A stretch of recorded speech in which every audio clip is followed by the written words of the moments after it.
दोस्तों चलिए आज की वीडियो शुरू करते हैं। दोस्तों वीडियो शुरू करने से पहले मैं आपको एक बात बता दूं कि आपने अभी तक हमारे इस चैनल को सब्सक्राइब नहीं किया हो तो नीचे पर आपको ग्रीन बटन में सब्सक्राइब करके लिखा रहा होगा, इसके ऊपर क्लिक कर लीजिए और साइड में नोटिफिकेशन बेल भी आएगा, उसको भी क्लिक कर लें ताकि आपको मिल सके हमारे अगले वीडियो की नोटिफिकेशन सबसे पहले और आप कुछ नया नया सीख सके।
वायुनी गति ऊर्जा અને એના આણ્વીય વાદનો અભ્યાસ કર્યો। હવે આજના લેક્ચરની અંદર આપણે લોકોએ વાસ્તવિક વાયુની વર્તણૂકનો અભ્યાસ કરવાનો છે। આમાં જો શબ્દ મારો વાસ્તવિક વાયુ, આપણે જે સમીકરણ ભણ્યા PV nRT એ કયા વાયુ માટે ભણ્યા? આદર્શ વાયુ માટે। હવે વ્યવહારમાં આદર્શ વાયુ શક્ય જ નથી। દરેક વાયુમાં કંઈક ને કંઈક ફેરફાર આવવાનો છે, તાપમાનના કે દબાણના ફેરફાર સાથે। આદર્શ અને વાસ્તવિક બંનેમાં ફરક। તમારી સામે અમે ઊભા બેઠા છે, અમે કે તમારા વાલી બેઠા તમે વાંચો, એ આદર્શ પરિસ્થિતિ કહેવાય। અને અમે ન હોય ત્યારે તમે જે વાંચો એ વાસ્તવિક પરિસ્થિતિ કહેવાય। જો ત્યારે પણ એ જ રીતે તમે વાંચો તો તમારી વાસ્તવિક અને આદર્શ પરિસ્થિતિ કેવી કહેવાય? સમાન। એમાં વિચલન જોવા મળે નહીં। પણ તમારા વાલી સામે બેઠા એકદમ સરસ રીતે વાંચીએ, એ બાય નીકળે આપણે આઈપીએલ ચાલુ કરી દઈએ તો સમજી લેવાનું કે આપણી આદર્શ અને વાસ્તવિક પરિસ્થિતિમાં શું જોવા મળે છે? વિચલન જોવા મળે છે। આ કેટલું વિચલન અને શું વિચલન હોય એનો જ અભ્યાસ આજના લેક્ચરમાં આપણે લોકોએ કરવાનો થાય। તો વાસ્તવિક વાયુની વર્તણૂક, એમાં આદર્શ વાયુથી કેટલું વિચલન જોવા મળે એ આપણે જોવાનું છે। વાસ્તવિક વાયુની વર્તણૂકમાં આદર્શ વાયુથી વિચલન, આનો આપણે અભ્યાસ કરવાનો છે। હવે કોઈ પણ વાયુ માટે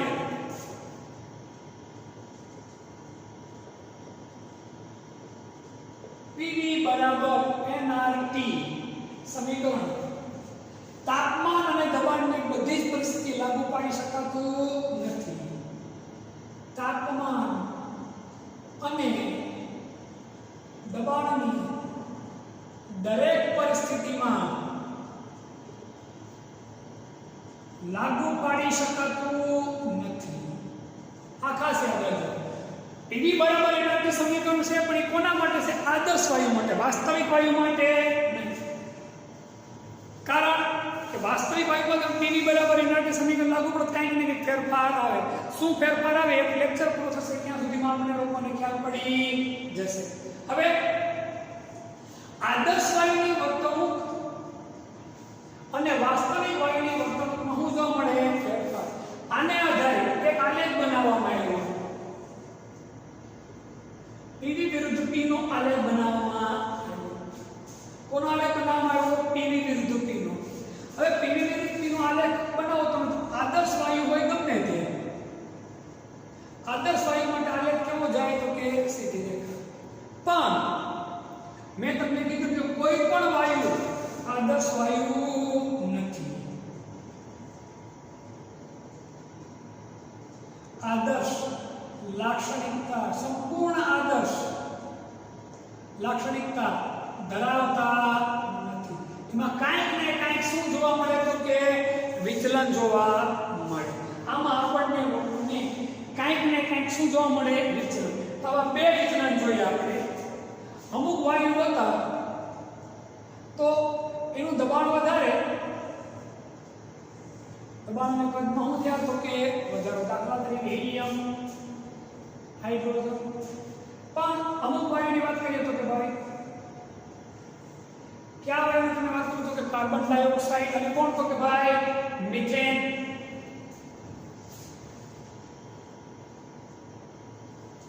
તો આમાં આદર્શ વાયુ કરતા દબાણ કેવું જાય તો કે ઓછું, આમાં કેવું જાય તો કે વધારે. એકમાં આદર્શ વાયુ કરતા દબાણ કેવું જાય તો કે ભાઈ ઓછું અને એકમાં કેવું જાય? વધારે. તો વધુ જાય એને કયું વિચલન કહેવાય? ધન વિચલન. અને ઓછું જાય એટલે એને કયું વિચલન કહેવાય તો કે ભાઈ ઋણ વિચલન તરીકે ઓળખવામાં આવે છે. એ પોઈન્ટ જોઈ લે. પેલા આટલો પોઈન્ટ ની સ્ક્રીનશોટ લઈ લો અને પછી આલેખ શું કહેવા માંગે તમને સમજાવી દઉં.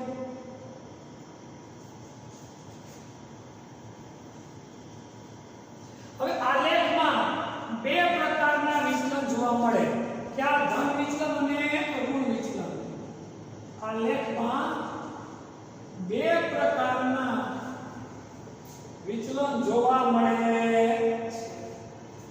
એક દબાણ વધારતા. હું તો કે ભાઈ દબાણ વધારતા પીવી ના મૂલ્યમાં શું થાય તો કે વધારો.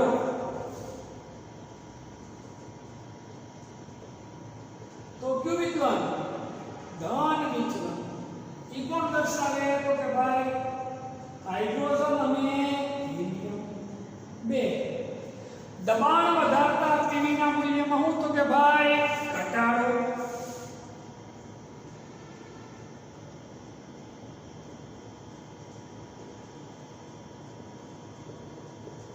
તો કયું વિચલન? ઋણ વિચલન. કોણ દર્શાવે? દાખલા તરીકે કાર્બન ડાયોક્સાઇડ અને મિથેન. હવે મગજમાં એક પ્રશ્ન થાય, સાહેબ દબાણમાં વધારો કરો પીવીના મૂલ્યમાં ફેરફાર ન થાય તો એ વાયુ કયો વાયુ કે ભાઈ? આદર્શ વાયુ. વાસ્તવિક વાયુમાં આલેખમાં બે પ્રકારના વિચલન જોવા મળે. જો દબાણ વધારો અને પીવીનું મૂલ્ય વધે તો કયું વિચલન કહેવાય? ધન વિચલન. દબાણ વધારે પીવીનું મૂલ્ય ઘટે તો કયું વિચલન કહેવાય તો કે ભાઈ ઋણ વિચલન કહેવાય. ટૂંકમાં આદર્શ વાયુથી નીચું દબાણ, નીચું પીવીનું મૂલ્ય જાય તો ને કયું વિચલન કહેવાય? ઋણ. અને આદર્શ વાયુથી ઊંચું જાય તો કયું વિચલન કહેવાય તો કે ભાઈ ધન વિચલન કહેવાય છે. હવે બધી જ પરિસ્થિતિમાં યાદ રાખજો, બધી જ પરિસ્થિતિમાં કોઈ પણ વાયુ આદર્શ વાયુ તરીકે વર્તી શકે નહીં. એને બદલે એ કયા વાયુ તરીકે વર્તે તો કે વાસ્તવિક વાયુ તરીકે વર્તે. મારી વાત સમજો. એટલા માટે આપણું જે સમીકરણ છે આદર્શ વાયુ સમીકરણ, એમાં શું કરવો પડે તો કે ફેરફાર કરવો પડે. આદર્શ વાયુ સમીકરણ PV nRT માં આપણે શું કરવો પડે? ફેરફાર કરવો પડે. દરેક પરિસ્થિતિ માટે, દરેક પરિસ્થિતિ માટે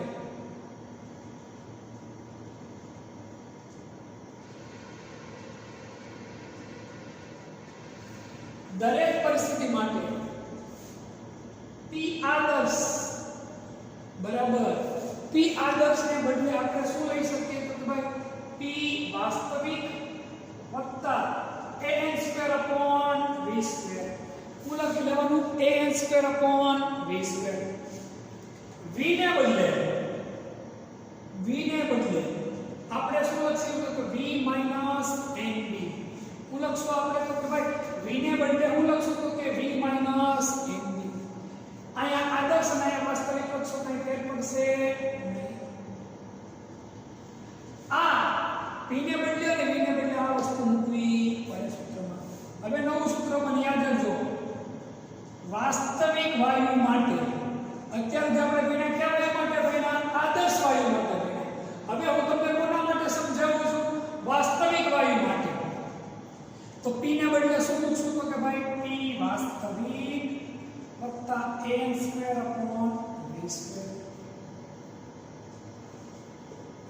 બીજા કૌંસમાં હું લખશું તો કે v minus nb is equal to nRT.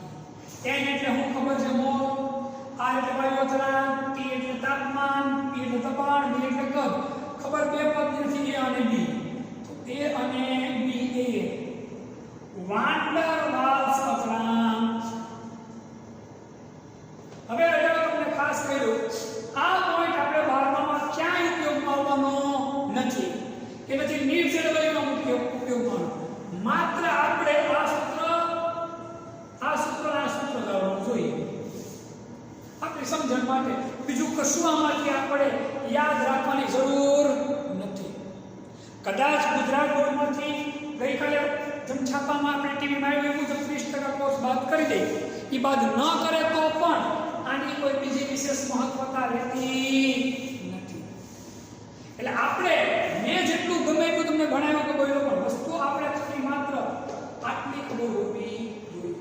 તમને એમ થવું જોઈએ કે p ને બદલે p વત્તા k સ્ક્વેર પ્લસ 20 સ્ક્વેર હું કામ લઈ આટલું હું છે વિચલન. હું કેમાં વિચલન છે? વાસ્તવિક અને આદર્શ વાયુના દબાણ. v ને બદલે v માઈનસ np હું કામ લઈ વાસ્તવિક વાયુના પદ અને આદર્શ વાયુના પદ વચ્ચે આટલું હું છે ડિફરન્સ. એટલે આ સમીકરણ વાસ્તવિક વાયુ માટે આવું બને. પાના જે દાખલા એક પ્રકારના આપણે ગણવાના આવતા બધી જ ગણતરી કોના આધારે કરવામાં આવે? આપણે pv બરાબર nRT ના આધારે કરવામાં આવે. હવે આ બંને અચળાંકના મૂલ્યો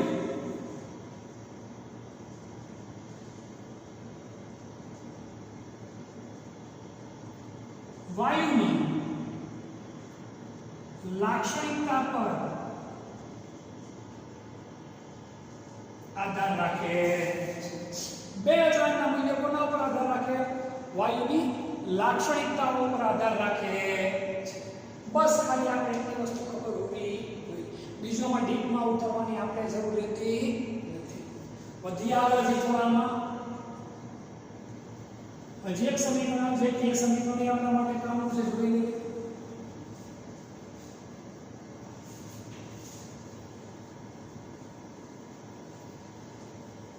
હવે આ a અને b અચળાંક સૂત્ર લાંબુ પડે એવું ન થાય એટલા માટે વૈજ્ઞાનિકોએ વાસ્તવિક વાયુના આદર્શ વાયુથી વિચલન માટે એક અચળાંક આપ્યો એનું કહેવાય સંકોચનીય અવયવ z. આનું કહેવાય સંકોચનીય અવયવ z આપવામાં આવ્યો છે.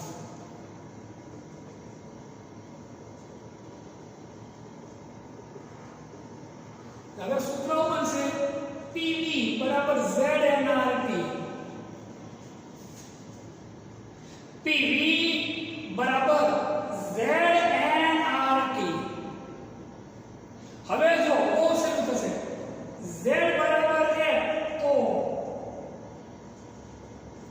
કયો વાયુ બને? આદર્શ વાયુ. કયો વાયુ બને? આદર્શ વાયુ. તો હું થઈએ સૂત્ર pv બરાબર nRT.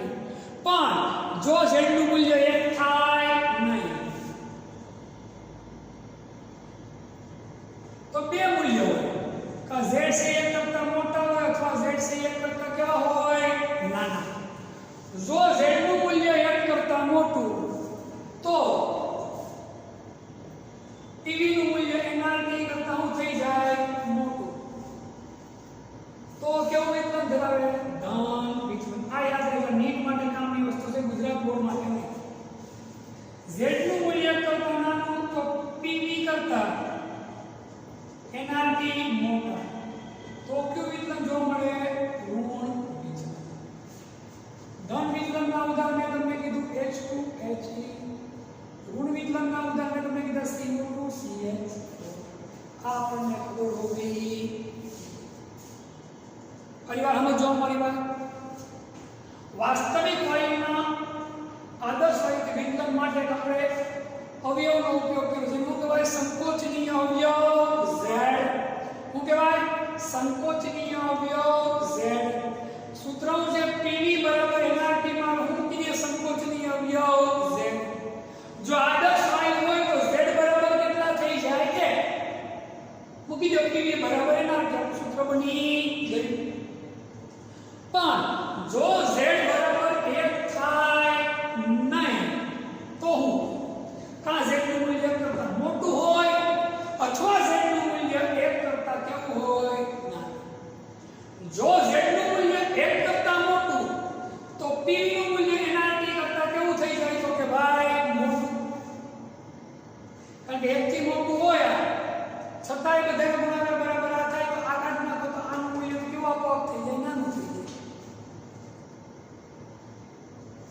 એક વિકલન ધરાવે ધન વિકલન કોણ દર્શાવે તો હાઇડ્રોજન અને હિલિયમ.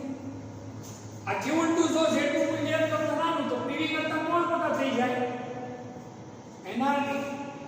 તો કેવું વિકલન દર્શાવે ઋણ વિકલન દર્શાવે. CO2 અને CH4 એક કેવું વિકલન દર્શાવે તો કે ભાઈ ઋણ વિકલન દર્શાવે છે. અગત્યની વસ્તુ છે આ પોઈન્ટ નીટ Z માટે વધારે કામનો છે. ખાસ આનો સ્ક્રીનશોટ લઈ લો.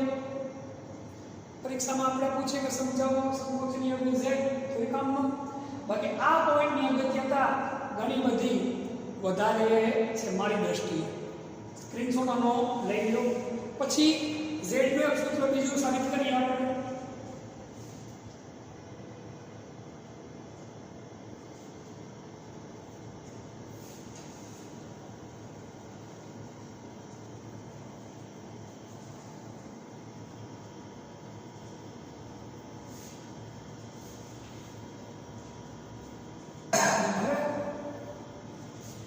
Z2 એક સૂત્ર આપણે જોઈએ, અગત્યનું સૂત્ર આપણે જોઈએ Z2 કે ભાઈ PV બરાબર nRT.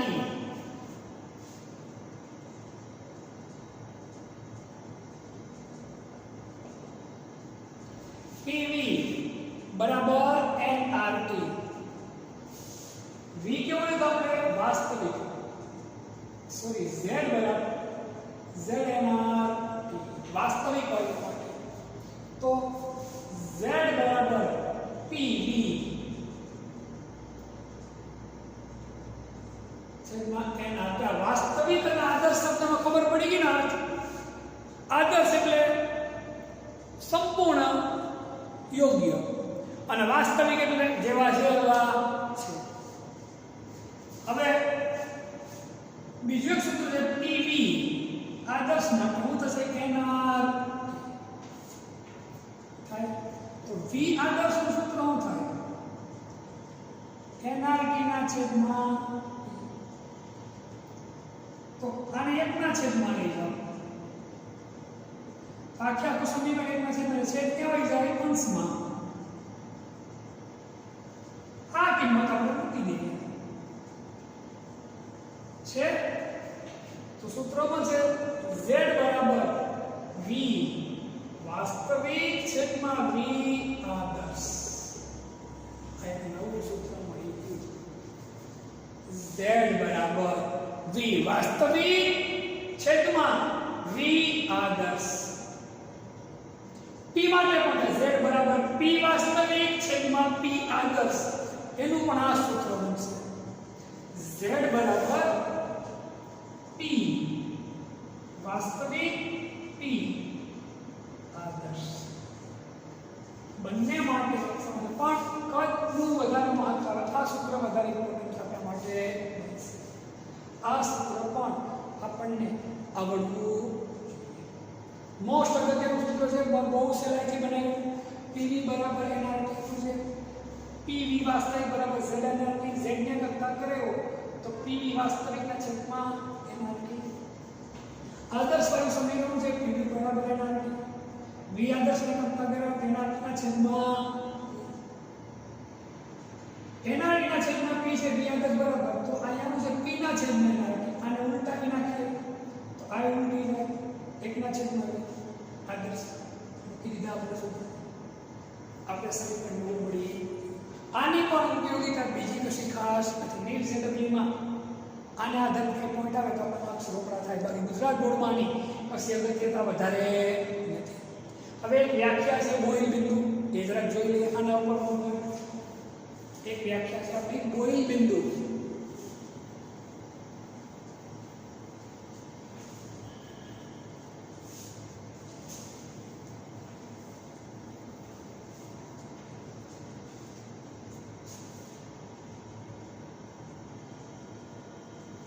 બોઇલ બિંદુ અથવા એનું શું કહેવાય તો કે ભાઈ બોઇલ તાપમાન. એ વ્યાખ્યાનું બીજું નામ છે ભાઈ બોઇલ તાપમાન. બોઇલ બિંદુ અથવા તો બોઇલ તાપમાન. આની વ્યાખ્યા જે તાપમાને વાસ્તવિક દબાણ, યાદ રાખજો, જે તાપમાને વાસ્તવિક જે તાપમાને વાસ્તવિક દબાણના ચોક્કસ ગાળામાં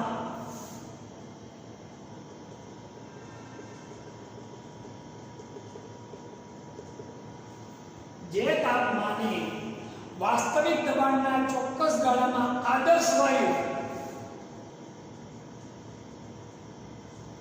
જે તાપમાને વાસ્તવિક દબાણના ચોક્કસ ગાળામાં આદર્શ વાયુ જે તાપમાને વાસ્તવિક દબાણના ચોક્કસ ગાળામાં આદર્શ વાયુના નિયમોને પાળે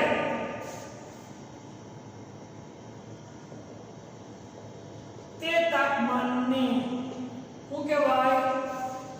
બોઇલ બિંદુ અથવા બોઇલ તાપમાન કહે છે. જે તાપમાનને વાસ્તવિક દબાણના ચોક્કસ ગાળામાં આદર્શ વાયુ નિયમોને પાળે તે તાપમાનને બોઇલ બિંદુ અથવા બોઇલ તાપમાન કહે છે.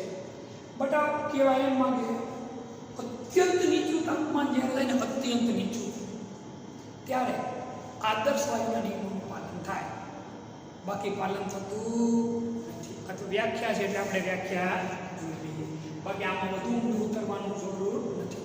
હવે પછીનો પોઈન્ટ છે વાયુઓનું પ્રવાહિત.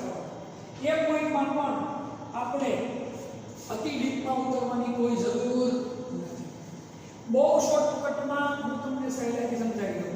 એનો આલેખ બનાવવાની એવી કોઈ પણ પ્રકારની કશી આપણે જરૂરિયાત રહેતી નથી. બહુ શોર્ટકટમાં આપણે સહેલાઈથી સમજીએ. વાયુઓનું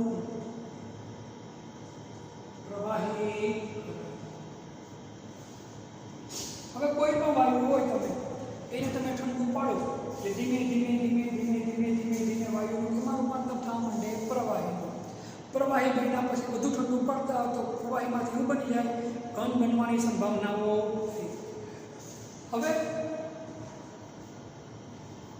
પ્રવાહી અને વાયુના સંબંધ માટે ખાસ કરીને તો કાર્બન ડાયોક્સાઇડના પ્રવાહી અને વાયુમય કાર્બન ડાયોક્સાઇડ માટે દબાણ, કદ અને તાપમાનનો સંબંધ પ્રવાહી અને વાયુમય કાર્બન ડાયોક્સાઇડ માટે દબાણ, કદ અને તાપમાનનો સંબંધ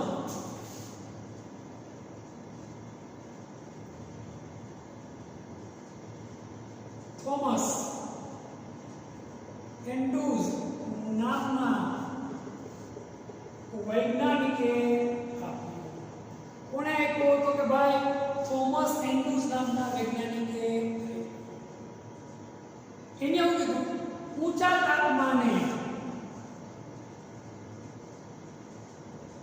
વાયુનું પ્રવાહીકરણ થતું નથી. સીધી વાત છે. હું તાપમાન વધારું એટલે વાયુ થોડું પ્રવાહી બને, ઉલટાનું પ્રવાહી નું બનવા માંડે, વાયુ બનવા માંડે. જો તમારે વાયુનું પ્રવાહીકરણ કરવું તો તાપમાન કેવું લઈ જવું પડે? નીચું. જો વાયુનું પ્રવાહીકરણ કરવું હોય તો તાપમાન નીચું લઈ જવું પડે. તાપમાન થોડુંક નીચું લઈ જતો વાયુ પ્રવાહી થાય નહીં. એક ચોક્કસ તાપમાન સુધી વાયુ પ્રવાહી થાય. વાયુને પ્રવાહી થવા માટેનું ચોક્કસ તાપમાન આપવું પડે. તાપમાનને કયું તાપમાન કહેવાય? ક્રિટિકલ તાપમાન, ક્રાંતિક તાપમાન તરીકે ઓળખવામાં આવે. એની વ્યાખ્યા લખાવીશ તમને લોકોને. કયું તાપમાન કહેવાય? તો કે ભાઈને ક્રાંતિક તાપમાન તરીકે ઓળખવામાં આવે. ક્રાંતિક તાપમાન કરતા ઊંચા તાપમાને વાયુનું કોઈ દિવસ પ્રવાહીમાં રૂપાંતર થાય નહીં. સમજો, આપણે કાર્બન ડાયોક્સાઇડની વાત કરીએ. કોની વાત કરીએ? Carbon dioxide. આ લેખ આપ્યો છે લોકો એમાં. હવે કાર્બન ડાયોક્સાઇડ છે એનું તમે તાપમાન ઘટાડતા જાઓ, 50 ડિગ્રી સેલ્સિયસ થઈ કઈ ફેર પડે નહીં. દબાણ આપો, તાપમાન ઘટાડતા 40 ડિગ્રી કઈ ફેર પડે. 31 ડિગ્રી કઈ ફેર પડે નહીં. યાદ રાખજો, 61 ડિગ્રી સેલ્સિયસ તાપમાન કેવું કાર્બન ડાયોક્સાઇડનું, છતાં પણ કાર્બન ડાયોક્સાઇડ કેવા સ્વરૂપે છે? વાયુ સ્વરૂપે છે. પણ જેવું તાપમાન 30.98 ડિગ્રી સેલ્સિયસ થયું, કેટલું થયું? 30.98 ડિગ્રી સેલ્સિયસ. તરત જ કાર્બન ડાયોક્સાઇડ વાયુમાંથી કેમાં રૂપાંતર થવા માંડે? પ્રવાહીમાં. મારી વાત સમજો. 31 એ પણ હતું વાયુ, 30.99 એ પણ શું રહે? વાયુ. પણ જેવું 30.98 ડિગ્રી થાય એટલે કેમાં રૂપાંતર પામે? તો કે ભાઈ પ્રવાહીમાં રૂપાંતર પામવા માંડે. પછી તમે ઘટાડતા જાઓ, 97 કરો, 96 કરો, 29 કરો, 28 કરો, છતાંય એ કેમાં? પ્રવાહીમાં જ રહે. જેવું 30.99 એ ઉગે એટલે પાછું કેમાં રૂપાંતર પામવા માંડે? વાયુમાં. સમજાય છે મારી વાત? કાર્બન ડાયોક્સાઇડ નું ક્રાંતિક તાપમાન, CO2 નું ક્રાંતિક તાપમાન કેટલું થાય? 30.98 ડિગ્રી સેલ્સિયસ. કેટલું થાય? 30.98 ડિગ્રી સેલ્સિયસ થાય. વાત મારી ખાસ મગજમાં તમારે લોકો યાદ રાખવાની. હવે યાદ રાખજો, ચોક્કસ તાપમાને જ વાયુનું કેમાં રૂપાંતર થાય? પ્રવાહીમાં. એનાથી ઓછા તાપમાને થાય, પણ વધુ તાપમાને ક્યારેય પ્રવાહીમાં રૂપાંતર પામે નહીં. તમે ડાયરેક્ટ 40 માંથી સીધું 20 ડિગ્રી કરી નાખો તાપમાન તો પ્રવાહી થઈ જાય. પણ 30.99 હોય તો 31 હોય તો પ્રવાહી થાય નહીં. પ્રવાહી થવા માટે ચોક્કસ નીચું તાપમાન હોવું જરૂરી છે, બાકી શક્ય જ નથી. એ તાપમાનને કયું તાપમાન કહેવાય? ક્રાંતિક તાપમાન. હવે એવી કેટલીક વ્યાખ્યાઓ છે, 3-4 આપણે જોઈ લઈએ એટલે આપણને વિશે શું થાય તો કે ખબર પડે. અગત્યની આપણી 3 વ્યાખ્યાઓ છે એ આપણે જોઈ લઈએ.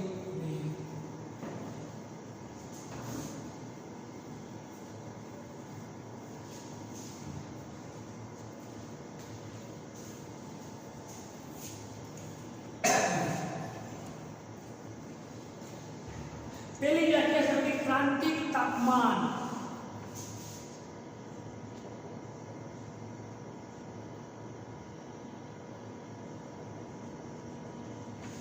TC ક્રિટિકલ ટેમ્પરેચર તરીકે પણ ઓળખવામાં આવે છે. જે મહત્તમ એટલે વધુ ઓછામાં ઓછી વાત નથી કરતો, આમાં જો શુદ્ધ મહત્તમ આપી હોય 30.98 ડિગ્રી સેલ્સિયસ છે, કાર્બન ડાયોક્સાઇડ નું કેમાં રૂપાંતર થાય? પ્રવાહીમાં. 30.98 ને બદલે તમે 30.96 એ પણ કરી લો, 29 એ પણ કરી લો, 28 એ પણ કરી લો. પણ 3.98 મહત્તમ તાપમાન કહેવાય. કયું તાપમાન કહેવાય? મહત્તમ. 3.99 હોય તો CO2 શું થઈ જાય પાછો? એટલે આ જે તાપમાન છે એનું કયું તાપમાન કહેવાય? ક્રિટિકલ. ક્રિટિકલ તાપમાનની વ્યાખ્યા ખાસ મગજમાં રાખજો. જે મહત્તમ તાપમાને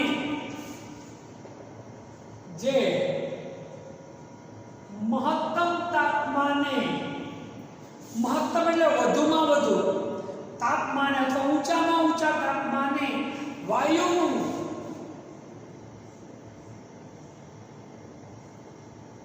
પ્રવાહીમાં રૂપાંતરણ થાય. વાયુનું કેમાં રૂપાંતરણ થાય? ભાઈ કે પ્રવાહીમાં રૂપાંતરણ થાય તે તાપમાનને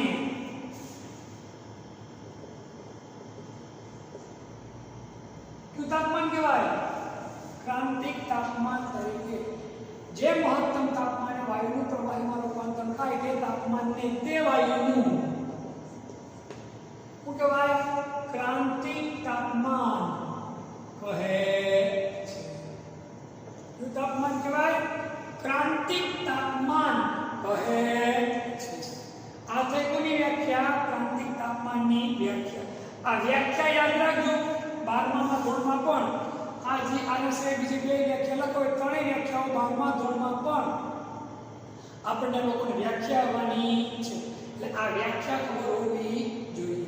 જે મહત્તમ એટલે વધુ તાપમાને, ઓછામાં ઓછું નહીં. જે મહત્તમ તાપમાને વાયુનું કેમાં રૂપાંતરણ થાય તો કે ભાઈ પ્રવાહીમાં, તે તાપમાનને તે વાયુનું શું કહેવાય? ક્રાંતિક તાપમાન તરીકે ઓળખવામાં આવે છે.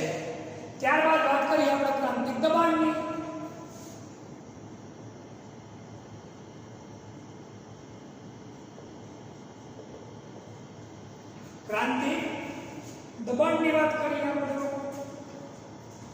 ક્રાંતિક તાપમાને વાયુના દબાણને એકદમ સહેલી વ્યાખ્યા છે. ક્રાંતિક તાપમાને વાયુના દબાણને શું કહેવાય? ક્રાંતિક દબાણ કહે છે. ક્રાંતિક તાપમાને વાયુના દબાણને શું કહેવાય? તો કહેવાય ક્રાંતિક દબાણ કહે. પછી ત્રીજી વ્યાખ્યા આવે ક્રાંતિક કદ.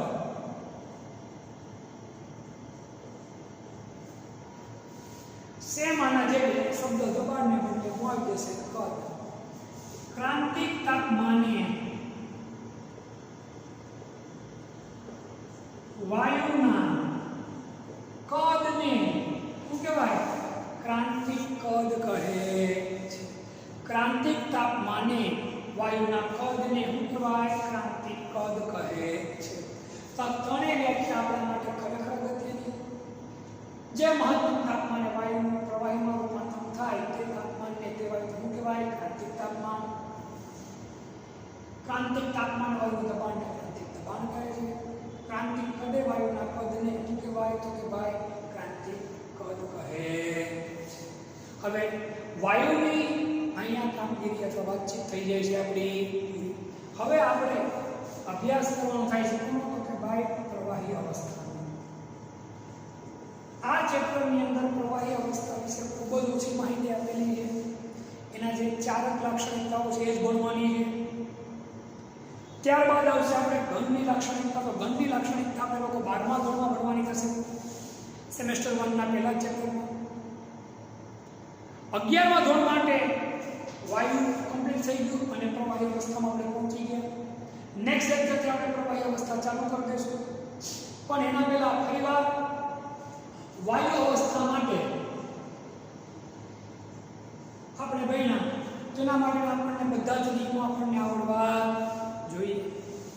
જેટલા નિયમો ભણ્યા બધા નિયમો આવડવા જોઈએ. છેલ્લે ડાલ્ટનનો આંશિક દબાણનો નિયમ એ પણ આપણા માટે વધુ અગત્યનો હતો. એ પણ આવડવો જોઈએ આપણી વસ્તુ. અને સૌથી છેલ્લે જે આજે ભણ્યા સંકોચની અવયવ Z એના વિશે પણ માહિતી આપણી પાસે હોવી જોઈએ. આને આધારિત આ ચેપ્ટર આધારિત દાખલા હોય. બહુ સારા દાખલાઓ છે. જેટલા દાખલા શક્ય એટલા બધા જ ગણજો.